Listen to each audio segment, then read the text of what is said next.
Welcome back. Current కోతలు మళ్లీ మొదలయ్యాయి. చేతికొచ్చే దశలో పంటలు ఎండిపోతున్నాయి. గృహ పారిశ్రామిక అవసరాల కోసం కూడా విద్యుత్ డిమాండ్ పెరుగుతోంది.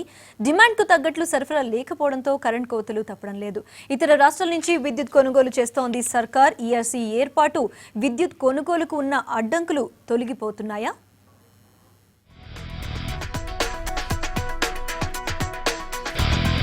తీవ్ర వర్షాభావ పరిస్థితుల కారణంగా రాష్ట్రంలో విద్యుత్ డిమాండ్ రోజురోజుకు పెరుగుతుంది.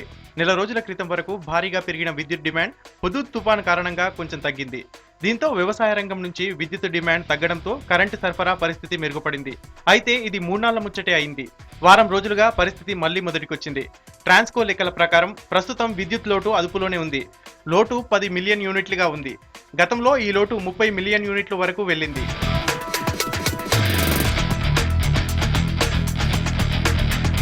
కరెంటు ఉత్పత్తి మెరుగుపడకపోయినా వర్షాల వల్ల పోయిన నెలలో సమస్య కొంతవరకు అదుపులోకి వచ్చింది. ఇప్పుడు వ్యవసాయ రంగానికి డిమాండ్ అనూహ్యంగా పెరుగుతుంది. మరోపక్క థర్మల్ పవర్ ప్లాంట్ నుంచి పూర్తి స్థాయిలో విద్యుత్ ఉత్పత్తి అవుతుండగా జల విద్యుత్ ఉత్పత్తి మాత్రం తగ్గింది.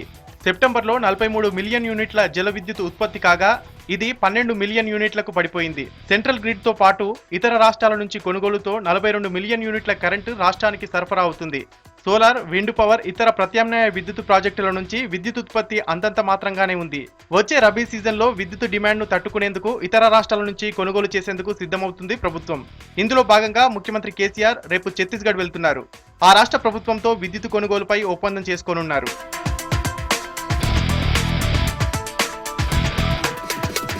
ప్రభుత్వం విద్యుత్ నియంత్రణ మండలిని ఏర్పాటు చేసింది. దీనికి చైర్మన్ గా ఇస్మాయిల్ అలీఖాన్, సభ్యులుగా మనోహర్ రెడ్డి, శ్రీనివాసులను నియమించారు. వీరు సోమవారం బాధ్యతలు స్వీకరిస్తారు. ఈఆర్సీ ఏర్పాటుతో విద్యుత్ సరఫరా మెరుగుపరిచేందుకు ఇతర రాష్ట్రాల నుంచి విద్యుత్ కొనుగోలు చేసేందుకు కొత్త ప్రాజెక్టులు అందుబాటులోకి వస్తే వాటి నుంచి విద్యుత్ కొనుగోలు ఒప్పందాలు చేసుకునేందుకు అడ్డంకులు తొలగిపోనున్నాయి. తెలంగాణకు ప్రత్యేకంగా ఈఆర్సీ ఏర్పాటుతో సమస్యలన్నీ తొలగిపోయినట్లేనా? పవర్కు సంబంధించి ఇష్యూస్ ఈఆర్సీతో స్పీడప్ అవుతాయా? డీటెయిల్స్ ఇవ్వడానికి విద్యుత్ రంగ నిపుణులు రఘు గారు స్టూడియోలో ఉన్నారు. అలాగే అప్డేట్స్ ఇవ్వడానికి పాండు లైవ్ లో సిద్ధంగా ఉన్నారు. ముందు పాండు దగ్గరకు వెళ్దాం. పాండు, ప్రస్తుతం రాష్ట్రంలో విద్యుత్ ఉత్పత్తి పరిస్థితి ఎలా ఉంది? విద్యుత్ ఉత్పత్తి పరిస్థితి పరిస్థితి గతంలో మాదిరిగానే ఉంది, పెద్దగా మెరుగుపడలేదు. కాకపోతే విద్యుత్ డిమాండ్ అనేది ఒక నెల రోజుల క్రితం ఉన్న డిమాండ్ ప్రస్తుతం లేదు. దాదాపుగా అంటే చాలా చోట్ల కూడా వ్యవసాయానికి సంబంధించిన పంటలన్నీ దాదాపు ఎండిపోయిన పరిస్థితి ఉన్నాయి. రైతులు కూడా దాని మీద ఖరీఫ్కి సంబంధించి పంటల మీద ఆశలు వదిలేసుకున్నారు. ఎక్కడికైతే ఉన్నాయో ఉన్న వాటి కాపాడుకోవడం మాత్రమే ఉపయోగిస్తున్నారు. ఈ పరిస్థితిలో మొత్తంగా ఇవాళటి పరిస్థితి చూసుకుంటే మొత్తం సరఫరాకి అట్లాగే విద్యుత్ డిమాండ్కు మధ్యలో దాదాపు 10 మిలియన్ యూనిట్లు లోటు కనబడుతుంది. జల విద్యుత్ నుంచి గతంలో ఒక స్థాయిలో 9 యూనిట్లకు పడిపోయిన విద్యుత్తు ఆ తర్వాత శ్రీశైలం ప్రాజెక్టుకి సంబంధించి రాష్ట్ర ప్రభుత్వం అధిక స్థాయిలో ఉత్పత్తి చేయడం వల్ల దాదాపు 12 బిలియన్ యూనిట్లకు పెరిగింది. అట్లాగే థర్మల్ పవర్ నుంచి గరిష్టంగా మొత్తం 42 మిలియన్ యూనిట్స్ ఉత్పత్తి చేస్తున్నారు అన్ని దీని నుంచి. అట్లాగే సెంట్రల్ గ్రిడ్ నుంచి తర్వాత ఇతర రాష్ట్రాల నుంచి విద్యుత్ కొనుగోలు చేస్తుంది. దాదాపు 40 మిలియన్ యూనిట్లు కొనుగోలు చేస్తున్నారు. అట్లాగే ఏపీ షేర్ అంటే తెలంగాణకు రావాల్సిన ఆంధ్రప్రదేశ్లో ఉన్న పవర్ ప్రాజెక్ట్ నుంచి తెలంగాణకు రావాల్సిన వాటా దాదాపు 17 మిలియన్ యూనిట్లు ఉంది. దీన్ని యాక్చువల్గా అది దీంతో పాటు 23 నుంచి 24 మిలియన్ యూనిట్లు ప్రస్తుత పరిస్థితిలోకి తీసుకుంటే రావాల్సి ఉంది. కానీ ఆంధ్రప్రదేశ్ ప్రభుత్వం కొన్ని ఒప్పందాలు పవర్ పర్చేజ్ అన్న ఒప్పందాలని పట్టించుకోకపోవడము, వాళ్ళ సొంత అవసరాల కోసం విద్యుత్ వినియోగించి ఉత్పత్తి తక్కువ చూపడం, ఇట్లాంటి కారణాల వల్ల విద్యుత్ అనేది సరఫరా లేదు. కానీ మొత్తంగా చూసుకుంటే ఇప్పుడు పీక్ డిమాండ్లో తెలంగాణ రాష్ట్రంలో దాదాపు 420 మెగావాట్ల విద్యుత్ లోటు ఉంది. ఇది ఇంకొద్ది రోజులు పోతే రబీ ఒకవేళ మొదలైతే మాత్రం పరిస్థితి చాలా కష్టంగానే కనబడుతుంది. ఎందుకంటే రబీ ప్రారంభంలో ఉన్న ఇప్పుడు ఈ పంటలతో ఆలస్యంగా వేసిన వాళ్ళకి పంటలు ఎండిపోయే పరిస్థితి ఉంది. ఇట్లాగే ఒకవేళ కొనసాగితే మరోపక్క శ్రీశైలంకు సంబంధించి నిన్న వాటర్ బోర్డు ఇచ్చిన నిర్ణయం ప్రకారం శ్రీశైలంలో కేవలం అంటే రేపటి వరకు కేవలం 3 టీఎంసీల వాటర్ను మాత్రమే వాడుకోవాలంటే తర్వాత విద్యుత్ ఉత్పత్తి చేయాలా లేదా ఆఫ్ చేయాలా అన్నది నెక్స్ట్ 15వ తారీఖు జరిగే సమావేశంలో వాళ్ళు నిర్ణయం చేస్తున్నారు. అప్పటిదాకా జల విద్యుత్ మీద దాదాపు ఆశలు ఉంటుంది. కానీ ఆ స్థాయిలో ఇతర రాష్ట్రాల నుంచి కొనుగోలు చేయడం కూడా ప్రస్తుతం పరిస్థితి లేదు. ఎందుకంటే దక్షిణాది రాష్ట్రాలకు ఏదైతే మనకు మంచి కనెక్టివిటీ ఉందో అంటే లైన్స్ ఉండి విద్యుత్ని ఎంబడి తీసుకోవాల్సిన పరిస్థితి కర్ణాటక కానీ ఇటు తమిళనాడు కానీ కేరళకు కానీ విద్యుత్ ఇచ్చే అదనపు విద్యుత్ ఉత్పత్తి అక్కడ వాళ్ళకి కాగా మిగిలిన విద్యుత్ ఉండే పరిస్థితి లేదు, వాళ్ళు మన రాష్ట్రానికి ఇచ్చే పరిస్థితి కూడా లేదు. రెండోది సదరన్ లోడ్ డిస్పాచ్ సెంటర్ నుంచి కూడా ఒకవేళ ఎక్కువ కావాలనుకున్నా కూడా అక్కడ నుంచి డ్రా చేసే పరిస్థితి లేదు. ఆంధ్రప్రదేశ్లో కూడా విద్యుత్ ఉత్పత్తికి సంబంధించి కొన్ని సమస్యలు వస్తున్నాయి. దాంట్లో కూడా ఆంధ్రప్రదేశ్ కూడా మిగులు విద్యుత్ వాళ్ళు ఉదారంగా ఇచ్చే పరిస్థితి ఉన్నప్పుడు కూడా ఇవ్వలేదంటే రేపు పొద్దున పరిస్థితుల్లో వాళ్ళు ఇచ్చే పరిస్థితి కూడా లేదు. కాబట్టి మొత్తంగా చూస్తే గడ్డు పరిస్థితులు అనేవి రాబోయే రోజుల్లో మనకు కనబడుతున్నాయి. అంటే గతంలో కూడా ఇచ్చిన దీని ప్రకారం ఒక కాకతీయ థర్మల్ పవర్ స్టేషన్ నుంచి అదనంగా 600 మెగావాట్ల యూనిట్ అదనంగా అంటే ఇప్పుడు అండర్ కన్స్ట్రక్షన్ ఉంది, అది ఎప్పటికి వస్తుంది అనేది లేదు. ప్రభుత్వ లెక్కల ప్రకారం 2 సంవత్సరాలు వస్తుంది అంటున్నారు, కానీ వాస్తవ పరిస్థితిని తీసుకుంటే కనీసం 3 నుంచి 4 సంవత్సరాలు పట్టే పరిస్థితి. అట్లాగే కొత్తగూడెం నుంచి 800 మెగావాట్ల ఒక పవర్ ప్రాజెక్ట్ అంటే అందులో ఉన్న దాంట్లో అదనపు అండర్ కన్స్ట్రక్షన్లో ఉంది, అది కూడా ఎప్పుడు వస్తుంది అన్నది ఇద్దమిదంగా చెప్పలేని పరిస్థితి ఉంది. ముఖ్యమంత్రి ఛత్తీస్గఢ్కి వెళ్తున్నారు, అక్కడ నుంచి విద్యుత్ దాదాపు 1000 మెగావాట్లు ఒప్పందం చేసుకోబోతున్నట్టుగా కూడా ఆల్రెడీ సీఎం ప్రకటించారు. కానీ అది అక్కడ నుంచి ఎలా వస్తుంది, తీసుకురావడానికి సరిపోయిన లైన్లు మనకు ఉన్నాయా లేదా, దాని ఫీజిబిలిటీ ఏంటి అన్న దాని మీద కూడా ఇప్పటికి ఒక కన్స్ట్రక్టివ్గా మనకు చెప్పలేదు. కాబట్టి మొత్తంగా ఒక సంవత్సరంన్నర మాత్రం ఇదే పరిస్థితి కొనసాగేది ఉంది. ఇలాంటి ఇబ్బందులు ఎదురబోతున్నాయి. రాబోయే వేసవిలో మాత్రం తీవ్రమైన విద్యుత్ కొరత ఉంటుంది. దాన్ని ఆల్రెడీ కూడా కొద్దిసేపటి క్రితం సీఎం కేసీఆర్ అంగీకరించారు. ఖరీఫ్ సీజన్లో రైతులకు మేము విద్యుత్ అందించలేకపోయాం, మా వల్ల కాలేదు. కేంద్ర ప్రభుత్వం ఒక పక్షపాత ధోరణితో వ్యవహరిస్తుంది, అవసరమైన విద్యుత్ ఇవ్వడంలో పెద్దగా కేంద్ర ప్రభుత్వం సహాయం చేయలేదు. అట్లాగే ఆంధ్రప్రదేశ్ ప్రభుత్వం మమ్మల్ని అంటే తెలంగాణకు సంబంధించి అన్ని విధాలు చేసి ఎట్లాగైనా తెలంగాణ ప్రభుత్వాన్ని అప్రతిష్ట పాలు చేయాలనే విధంగా వాళ్ళు ప్రవర్తిస్తున్నట్టుగా ఆయన చెప్పారు. వాస్తవంగా ఇది ఉన్నా కూడా ఉన్న పరిస్థితుల ప్రకారం అయితే విద్యుత్ పరిస్థితి అంత ఆశాజనకంగా లేదు. ఒక సంవత్సరం మాత్రం తీవ్రమైన ఇబ్బందులు వచ్చే పరిస్థితి ఉంది.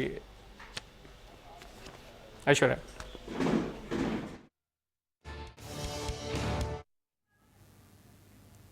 పాండు, అలాగే ఇప్పట్లో మెరుగుపడే అవకాశం ఉందంటారా? నేను చెప్పినట్టుగా దాదాపు 2 సంవత్సరాల కాలంలో మాత్రం ఖచ్చితంగా మెరుగుపడే పరిస్థితి లేదు. ఎక్కడైతే అదనపు విద్యుత్ ఉందో అది మొత్తం కూడా ఉత్తరాది రాష్ట్రాల్లో ఉంది. అక్కడ నుంచి తీసుకురావాలంటే సరైన ప్రత్యామ్నాయం అంటే మనకు తీసుకురావాల్సిన లైన్లు కానీ ఇది కానీ సెంట్రల్ అంటే నార్దర్న్ గ్రిడ్ నుంచి సదరన్ గ్రిడ్కు రావాల్సిన పరిస్థితి లేదు. దాని మీద ఆల్రెడీ ప్రణాళిక ఉంది కదా, ఇంత తొందరలో కూడా అమలు అయ్యే పరిస్థితి లేదు. మొత్తంగా చూసుకుని మాత్రం కష్టంగానే విద్యుత్ సరఫరా అనేది చాలా కష్టమైన పరిస్థితి వచ్చే 2 ఏళ్లలో. ఐశ్వర్య. సో అలాగే ఈఆర్సీ నియమించారు కదా పాండు, మరి లైన్ క్లియర్ అయినట్టే అనుకోవచ్చు అంటారా? ఈఆర్సీ అన్నది మొదటి వరకు కూడా ఉంది. ఖచ్చితంగా రేపొద్దున ఏ విద్యుత్ పవర్ ప్రాజెక్టులు అందుబాటులోకి వచ్చిన పవర్ పర్చేస్ అగ్రిమెంట్ చేసుకోవాలనుకున్నా, ఇతర రాష్ట్రాల నుంచి విద్యుత్ కొనుగోలు చేయాలనుకున్నా, విద్యుత్తును ఇతర రాష్ట్రాల నుంచి ఏ ధరకు కొనాలి, ఇట్లాంటి అన్ని వాటికి ఒక అథెంటిసిటీ రెగ్యులేటర్ అథారిటీ ఈఆర్సీ. కాబట్టి ఈఆర్సీ నియామకం అన్నది చాలా కీలకం. అది ఇంకా ముందే జరగాల్సి ఉండింది కానీ కొద్దిగా ఆలస్యమైంది. అది కూడా కొద్దిగా ఇంపాక్ట్ అయ్యే పరిస్థితి ఉంది.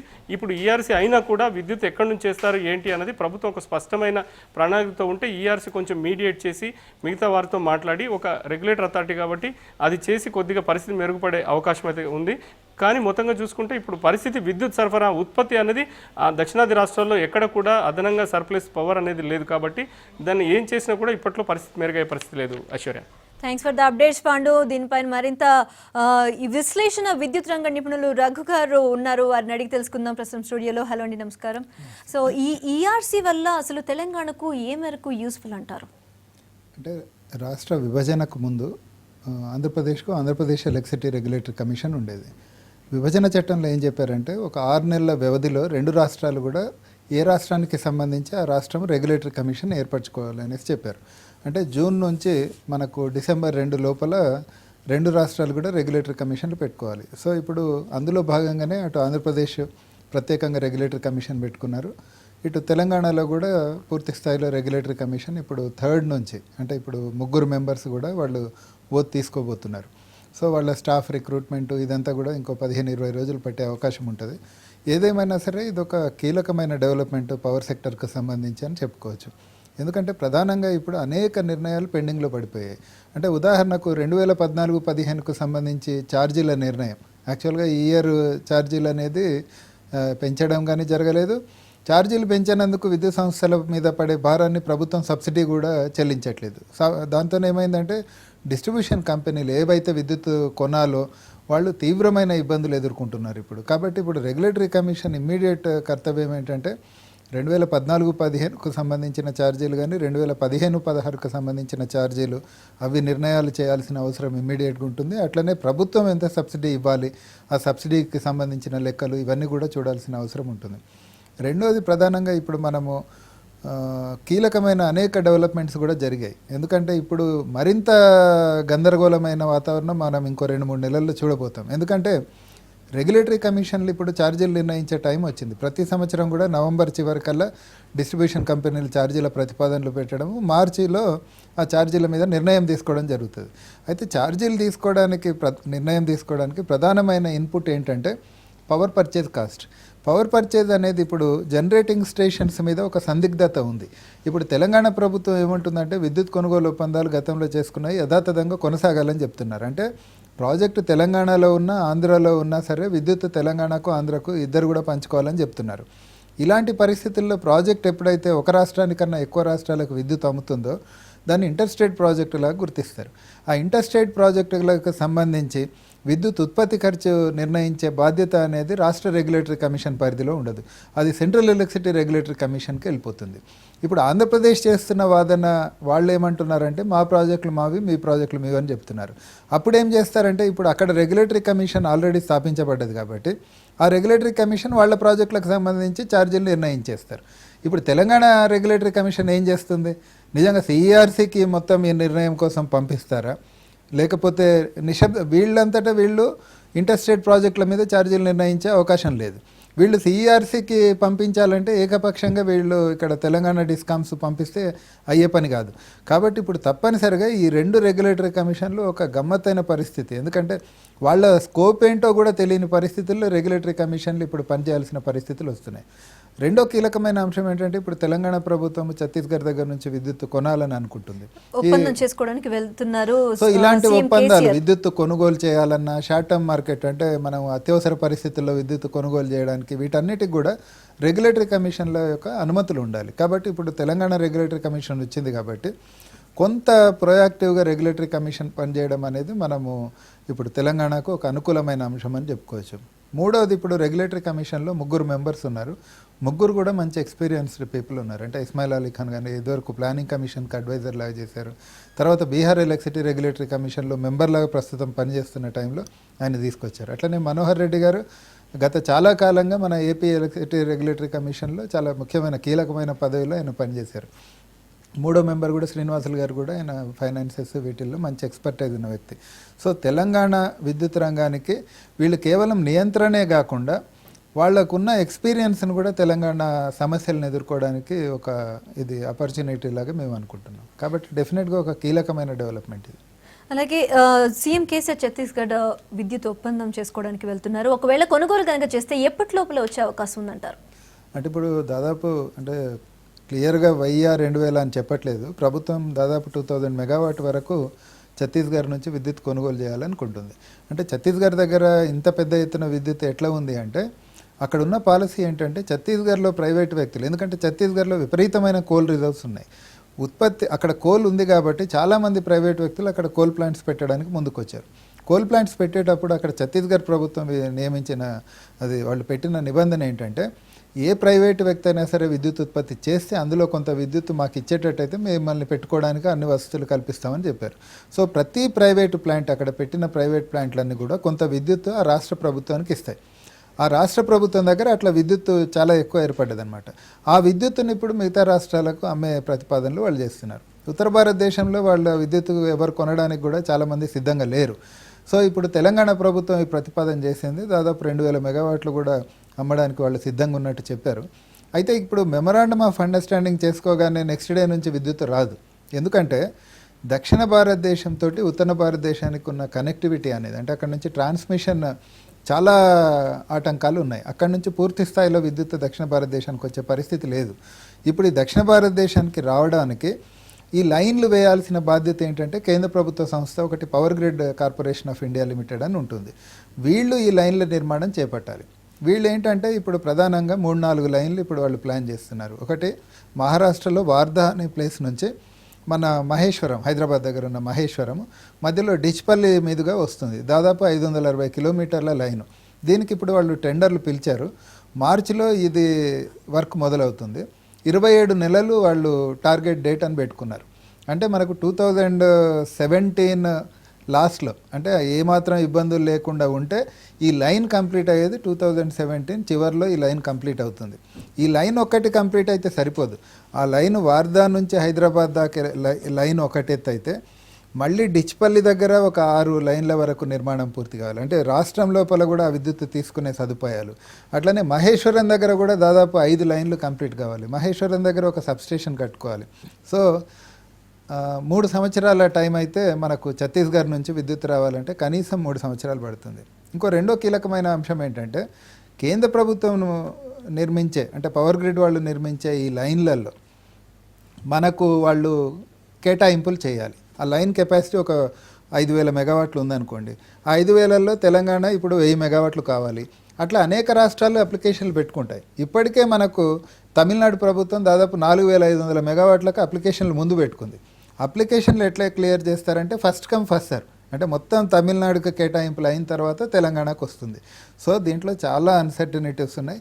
ఏదేమైనా కనీసం 3 సంవత్సరాలు మాత్రం మనం వెయిట్ చేయాల్సిన పరిస్థితులు ఉన్నాయి. కాబట్టి ఛత్తీస్గఢ్తో ఒప్పందంతో మనకు రాత్రికి తెలంగాణ సమస్యలు పరిష్కారం అయితే అంటే మాత్రం రాత్రి కాకపోగా పైగా 3 సంవత్సరాలు పడుతుందని 2.5 సంవత్సరాలు ఏంటంటే కేంద్ర ప్రభుత్వం వాళ్ళు పవర్ గ్రిడ్ వాళ్ళ టార్గెట్ డేట్ 27 మంత్స్ లోపల అయితే ఇది కంప్లీట్ అయ్యే అవకాశం లేదు. అలాగే ఇవి కాకుండా అదనపు విద్యుత్ గురించి మాట్లాడుకున్నట్లయితే ఎప్పటికీ వచ్చే అవకాశం ఉందంట? అంటే ఇప్పుడు ప్రధానంగా తెలంగాణలో ఇప్పుడు విద్యుత్ కొనుగోలు ఒప్పందాల సమస్య అనేది కీలకమైన సమస్యలాగా మారిపోయింది. ఇప్పుడున్న ప్రస్తుత పరిస్థితి అనేది భవిష్యత్తులో ఇంకా తీవ్రంగా మారిపోయే అవకాశం ఉంది. ఒకటి విద్యుత్ కొరతతో పాటు విద్యుత్ కొనుగోలు ఒప్పందాల మీద జగడం కూడా చాలా తీవ్ర స్థాయికి వెళ్ళిపోతుంది. అంటే ఈ ఇయర్ ఎండ్ లోపల మీరు చూస్తే ప్రధానంగా 2 ప్రాజెక్టులు రాబోతున్నాయి. ఒకటి ఏంటంటే కృష్ణపట్నం పవర్ ప్లాంట్ ఆ యూనిట్ 800 మెగావాట్లు దాదాపు నిర్మాణం పూర్తి చేసుకుంది. రెండో యూనిట్ కూడా 800 రాబోతుంది. అంటే మొత్తం 1600 మెగావాట్లలో తెలంగాణ వాటా ఎంత ఉందంటే దాదాపు 860 మెగావాట్ల వాటా ఉంది. ఇంకొకటి హిందూజా పవర్ ప్రాజెక్ట్ అనేసి అది విశాఖపట్నం దగ్గర ప్రైవేట్ వ్యక్తులు 1040 మెగావాట్ల సామర్థ్యం ఉన్న ప్రాజెక్టు కడుతున్నారు. అంటే ఈ 2 కలిపితే దాదాపు 2700 మెగావాట్ల వరకు విద్యుత్ ఉంటే దాదాపు 1400 మెగావాట్లు తెలంగాణకు రావాలి. నిజంగా ఈ 1400 మెగావాట్లు వచ్చిందనుకోండి అసలు తెలంగాణలో సమస్య దాదాపు 70-80% తీరిపోతుంది. అంటే మొత్తం తెలంగాణ విద్యుత్ సమస్య తీరాలి అంటే విద్యుత్ కొనుగోలు ఒప్పందాల మీద ఒక స్పష్టత, అంటే గతంలో చేసుకున్న ఒప్పందాలు కొనసాగాలనేసి విభజన చట్టం ఎట్లా చెప్తుందో అందులో అంశం అమలయ్యేటట్టు తెలంగాణ ప్రభుత్వం చేయగలిగితేనేమో తెలంగాణలో సమస్య ఉండదు. అంటే ఎలాంటి స్పష్టత ఉండాలంటారు? ఇప్పుడు ఆంధ్రప్రదేశ్ ప్రభుత్వం అసలు చట్టాన్ని వాళ్ళు గౌరవించట్లేదు, రావాల్సిన విద్యుత్ ఇవ్వట్లేదు. అసలు ఇప్పటిదాకా కృష్ణా బోర్డు ఇచ్చిన ఆదేశాలను తెలంగాణ ప్రభుత్వం అమలు చేయట్లేదు అనేసి వాళ్ళు చెప్తున్నారు. కానీ అసలు గోదావరి బోర్డు ఇప్పటికే లెటర్లు రాసింది, ఆదేశాలు ఇచ్చింది, ఎవరు పట్టించుకోవట్లేదు. అసలు గోదావరి బోర్డు ఇచ్చిన ఆదేశాలను పట్టించుకోకుండా వాళ్ళు కృష్ణా బోర్డు ఆదేశాల గురించి ప్రతి ఒక్కళ్ళు కూడా అసలు ఏ న్యూస్ పేపర్ చూసినా మాకు ఆశ్చర్యం ఏంటంటే బ్యానర్ ఐటమ్ కృష్ణా బోర్డు ఆదేశాలు ఇచ్చింది 2వ తారీఖు. అంటే 2వ తారీఖు లోపల తెలంగాణ ప్రభుత్వం దీన్ని అమలు చేయకుంటే ఇక మొత్తం అందరినీ ప్రభుత్వాన్ని జైల్లో పెట్టేటట్టు న్యూస్ ఐటమ్స్ బ్యానర్లు వస్తున్నాయి. కానీ గోదావరి బోర్డు ఇచ్చిన ఆదేశాలు జరుగుతుందంటారు. గోదావరి బోర్డు విషయంలో గోదావరి బోర్డు వాళ్ళు ఏమి ఇచ్చారంటే ఆదేశాలు సీలేరు దగ్గర నుంచి ఉత్పత్తి అవుతున్న విద్యుత్ తెలంగాణతో పంచుకోవాలనేసి స్పష్టంగా ఆదేశాలు ఇచ్చారు. వాళ్ళు రైటింగ్లో రిటర్న్ ఇన్స్ట్రక్షన్స్ ఆంధ్రప్రదేశ్ ప్రభుత్వానికి ఇస్తే ఆంధ్రప్రదేశ్ ప్రభుత్వం దాన్ని చిత్తు కాగితంలాగా మడిచి పక్కకు పడేసింది. కానీ ఎవ్వరు కూడా ఇంతవరకు కూడా మాట్లాడట్లేదు దాని గురించి. అంటే అంత పెద్ద వైలేషన్, గోదావరి బోర్డు ఇచ్చిన ఇన్స్ట్రక్షన్ను పట్టించుకోకుంటే ఏ న్యూస్ పేపర్ కూడా ఐటెం కూడా రాయలేదు. కానీ ఇప్పుడు కృష్ణా బోర్డు అనేసరికి అంటే పత్రికలు ప్రతి ఒక్కళ్ళు కూడా ఎంత తెలంగాణ వ్యతిరేకంగా, మన ప్రభుత్వాలు కూడా సుప్రీంకోర్టుకి వెళ్ళాలి ఇట్లా మాట్లాడుతున్నారు. కానీ అసలు వాడు అసలు ఏమీ పట్టించుకోకుండా వీటిని ఇంత ఆదేశాలు క్లియర్గా ఉన్నప్పుడు పట్టించుకోనప్పుడు నిజంగా కృష్ణా బోర్డుకి ఏం విలువ ఉంటుందండి? అంటే తెలంగాణ ప్రభుత్వానికి అనుకూలంగా గోదావరి బోర్డు ఆదేశాలు ఇచ్చింది, government of India ministry of power దగ్గర నుంచి ఆదేశాలు వచ్చినాయి, మొత్తం విద్యుత్ వ్యవస్థను నియంత్రించే రీజనల్ లోడ్ డిస్పాచ్ సెంటర్ వాళ్ళు ఒక ఆదేశాలు రిటర్న్ ఇన్స్ట్రక్షన్ ఇచ్చారు. ఇవన్నీ డైరెక్ట్ పేపర్లు ఉన్నాయి. రీజనల్ లోడ్ డిస్పాచ్ సెంటర్ ఇచ్చింది. ఏ రెగ్యులేటరీ కమిషన్ ఆమోదము కావాలనేసి చంద్రబాబు చెప్తున్నాడు, ఆ రెగ్యులేటరీ కమిషనే క్లియర్గా రిటర్న్గా ఆర్డర్స్ ఇచ్చింది. అంటే మొత్తం చట్టము, చట్టబద్ధ సంస్థలు అన్నీ చెప్పిన వాటిని అన్నిటిని కూడా పక్కకు పడేసి తుంగలో దొక్కేసి ఇప్పుడు కృష్ణా బోర్డు గురించి ఇంత రాద్ధాంతం చేస్తుంటే నిజంగా ఈ పత్రికలన్నీ బ్యానర్ ఐటమ్స్ కొట్టుకుంటూ తెలంగాణ ప్రభుత్వం ఏదో వైలేట్ చేస్తున్నట్టు మాట్లాడుతుంటే నిజంగా దురదృష్టకరం ఏంటంటే ఇది మన ఉర్దూలో సామెత ఉంటుంది కదా, చోరు ఉల్టా కొత్వాల్ కూడా అంటే అని, అట్లా తయారైపోయింది మన. సో అప్పుడు గోదావరి బోర్డు విషయంలో ఏం జరగాలంటారు?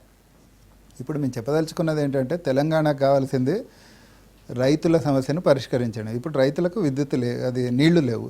రైతులకు నీళ్లు కావాలంటే మనకు విద్యుత్ తప్పితే వేరే పరిస్థితి లేదు, ఎందుకంటే సర్ఫేస్ ఇరిగేషన్ లేదు. మనకు విద్యుత్ కావాలంటే అటు చంద్రబాబు నాయుడు రావాల్సిన విద్యుత్ రానివాడు, ఉత్పత్తి చేసుకోవడానికి లెఫ్ట్ బ్యాంక్ నుంచి నీళ్లు ఉంటే ఆ నీళ్లను కూడా వాడుకోనివ్వని అంటున్నాడు. మరి ఇప్పుడు చట్టబద్ధమైన సంస్థలన్నీ చెప్పినవి పట్టించుకోవట్లేదు. కేంద్ర ప్రభుత్వం ఒక కమిటీని వేసింది, సెంట్రల్ ఎలక్ట్రిసిటీ అథారిటీ వాళ్ళు కమిటీని వేశారు, నీరజా మాథుర్ కమిటీని. ఆ కమిటీ నిర్ణయం ప్రకటించేంత వరకు గతంలో జరుగుతున్న ఒప్పందాలను యథాతథంగా కొనసాగించండి అనేసి గవర్నమెంట్ ఆఫ్ ఇండియా ఆదేశాలు ఇచ్చింది. వాటిని కూడా చంద్రబాబు నాయుడు పట్టించుకోవట్లేదు. అంటే మొత్తం ప్రపంచంలో ఉన్న సంస్థలన్నీ చెప్పిన వాటిని తుంగలో దొక్కి అట్లా ఆంధ్రప్రదేశ్ ప్రభుత్వం అట్లా చేస్తుంటే ఎవ్వరూ పట్టించుకోవట్లేదు. ఒక కృష్ణా బోర్డును పెట్టుకొని రావాల్సిన ఆ కొద్దిగా విద్యుత్తును కూడా తెలంగాణకు రాకుండా అడ్డుపడడం అనేది ఇది చాలా దురదృష్టకరం.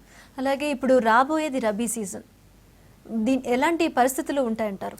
నేను చెప్తున్నాను కదా, ఇదే పరిస్థితి కొనసాగితే ఇలాంటి చర్చలు చూడడానికి కూడా కరెంట్ ఉండదు.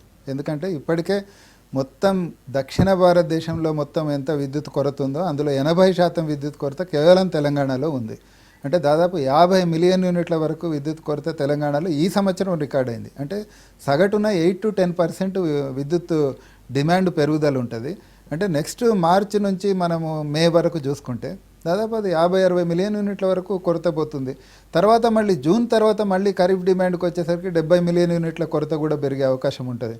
ఇంత తీవ్ర స్థాయిలో కొరత అనేది అసలు మనం ఊహించుకోవడానికి కూడా, అసలు ఇప్పటికే పరిస్థితి ఎట్లుందంటే అసలు రైతులకు 3-4 గంటలు ఇవ్వడానికి కూడా తెలంగాణ ప్రభుత్వం చాలా కష్టపడ్డది. అంటే మన సీజన్ నేను చెప్తున్నాను కదా, ఇప్పుడు ఆంధ్రప్రదేశ్ ప్రభుత్వం అట్లా విశృంఖలంగా మొత్తం సంస్థలను అన్నిటిని కూడా చట్టాలను పట్టించుకోకుండా, చట్టబద్ధమైన సంస్థలు ఇచ్చిన ఆదేశాలు పట్టించుకోకుండా ఇట్లా తమాషాలు చేసుకుంటూ కూర్చుంటే తీవ్ర స్థాయిలో ప్రతిఘటించాల్సిన అవసరం ఉంది. ఇప్పుడు టీడీపీ నాయకులు కూడా ఏం చేస్తున్నారు, ఢిల్లీకి పోయి అక్కడ ఇస్తున్నారు. ఫస్ట్ చంద్రబాబు నాయుడు గారికి చెప్పమనండి, అంత క్లియర్గా మేము ప్రూవ్ చేయడానికి సిద్ధంగా ఉన్నాం. ఎంత విద్యుత్తును తెలంగాణకు రాకుండా అడ్డుపడుతున్నాడో ప్రూవ్ చేయడానికి వీళ్ళందరూ నాయకులు కూడా చెప్పాల్సింది ఏంటంటే ఫస్ట్ చంద్రబాబు నాయుడు గారికి చెప్పాలి. మాకు ఇప్పుడు తెలంగాణ టీడీపీ వాళ్ళ మీద కోపాలని కానీ ఒకళ్ళ మీద ప్రేమ అని ఇవేం లేవు. మేము చెప్పదలుచుకున్నది ఏంటంటే తెలంగాణ ఈ క్రైసిస్ ఎదుర్కొంటున్న దానికి స్పష్టంగా అక్కడ కారణాలు కనబడుతున్నాయి.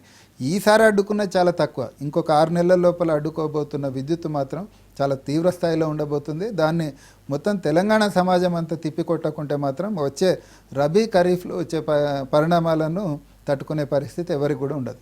అలాగే కాసేపటి క్రితం కేసీఆర్ కూడా వ్యాఖ్యానించారు, కేంద్ర ప్రభుత్వం ఏకపక్షంగా ఉందని. ఈ అంశం పైన దీనిపై మీరేమంటారు? తప్పకుండా కేంద్ర ప్రభుత్వం ఇప్పటికే స్పందించాలి.